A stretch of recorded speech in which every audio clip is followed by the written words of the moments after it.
ప్రపంచ ఆర్చరీ వేదిక మీద భారత్ మాత్రమే కాదు, తెలుగు గర్వం గర్జించింది. జ్యోతి సురేఖ వెన్నం పేరు ఇప్పుడు కేవలం మెడల్ లిస్టులోనే కాదు, ప్రపంచ ఆర్చరీ చరిత్రలో చిరస్థాయిగా నిలిచింది. ఇది ఒక్క మ్యాచ్ కథ కాదు, అది దృఢమైన కృషి, పట్టుదల, విజయాల ప్రయాణ కథ. ఆర్చరీ ప్రపంచ కప్ ఫైనల్లో తెలుగు అమ్మాయి వెన్నం జ్యోతి సురేఖ సరికొత్త చరిత్ర సృష్టించింది. ఆర్చరీ అంటే చేతిలో విల్లు, కంట్లో లక్ష్యం, మనసులో నిశ్శబ్దం. ఆ నిశ్శబ్దాన్ని పటిష్టమైన శక్తిగా మార్చింది అథ్లెట్ జ్యోతి సురేఖ వెన్నం. ప్రపంచ ఆర్చరీ టోర్నీలో ఫైనల్ లైన్కి చేరుకున్నప్పుడు ఆమె ముందు ప్రపంచ ఛాంపియన్లు నిలిచారు.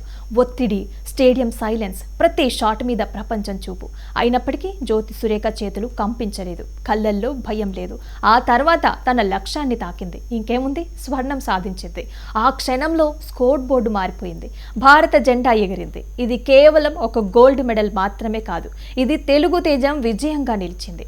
జ్యోతి సురేఖ వెన్నం ఈ విజయం మొదటిసారి సాధించడం కాదు, ఆమె ఇప్పటికే ఆసియా గేమ్స్, వరల్డ్ కప్, అంతర్జాతీయ ఫైనల్స్ వంటి స్టేజీలలో దేశానికి గౌరవం తెచ్చి నిలిచారు. ఆర్చరీలో వేగం, శక్తి ఈ రెండు ముఖ్యం కాదు, మనసు స్థిరంగా ఉండటం, ఒత్తిడి లోపల కూడా నిశ్శబ్దంగా లక్ష్యాన్ని చూస్తూ ఆచరణలోకి మార్చడం ముఖ్యం. ఒక్క బాణం చరిత్రని మార్చగలదు అనే విషయాన్ని జ్యోతి సురేఖ చూపించారు. ఈ గోల్డ్ మెడల్ కేవలం భారత్కి మాత్రమే కాదు, తెలుగు అమ్మాయిలకి కూడా ఒక ప్రేరణ. ఏ గణన, ఏ ఆట, ఏ గ్రౌండ్ అయినా లక్ష్యం స్పష్టంగా ఉంటే ప్రపంచమే టార్గెట్ అవుతుంది. జ్యోతి సురేఖ వెన్నం ఈరోజు కేవలం అథ్లెట్ మాత్రమే కాదు, ఒక ఇన్స్పిరేషన్, ఒక ఐకాన్, ఒక తెలుగు జెండా.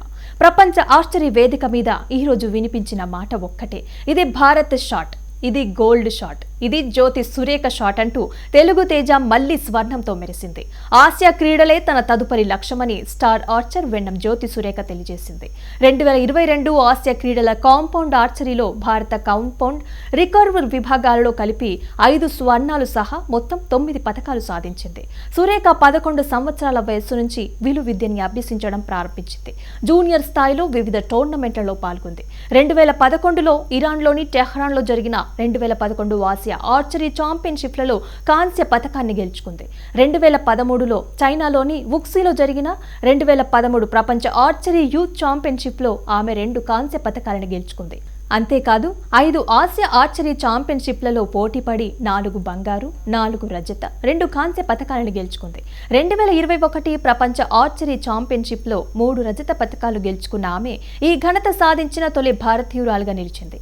ప్రపంచ ఆర్చరీ ఛాంపియన్షిప్లో 1 స్వర్ణం, 4 రజతాలు, 3 కాంస్య పతకాలను గెలుచుకుంది. జనవరి 2022లో యునైటెడ్ స్టేట్స్లోని పెన్సిల్వేనియాలోని లాంకాస్టర్ సమీపంలో జరిగిన లాంకాస్టర్ ఆర్చరీ క్లాసిక్లో మహిళల ఓపెన్ ప్రో ఈవెంట్లో ఆమె మొదటి స్థానంలో నిలిచింది.